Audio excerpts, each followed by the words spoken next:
नमस्कार, नागपूर्ण किचनमध्ये आपले स्वागत आहे। आज मी तुम्हाला सांडग्याची भाजी करून दाखवणार आहे।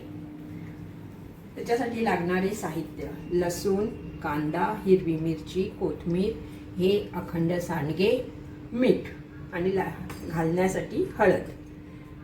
आपल्याकडे जर कोणी पाहुणे आले असेल, भाज्या नसतील, तर आपण ही सांडग्याची भाजी करू शकतो। ते मी 2 पळी तेल घालते आहे।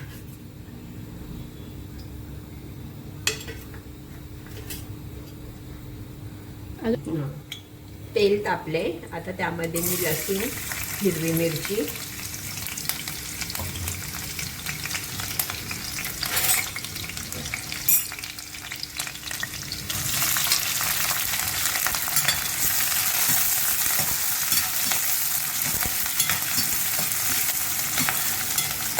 त्यातच कांदा टाकते।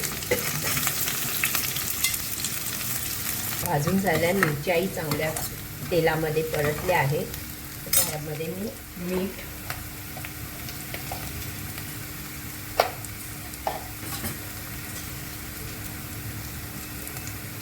हळद काय झालेलं आहे, एकजीव झाले आहे। त्यामध्ये सांडगे शिजण्यासाठी मी पाणी टाकते।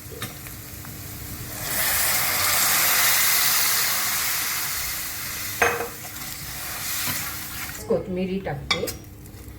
उकळी आल्यानंतर आपण सांडगे टाकणार आहोत। उकळी छान आली आहे, त्यामध्ये आता मी सांडगे सोडते।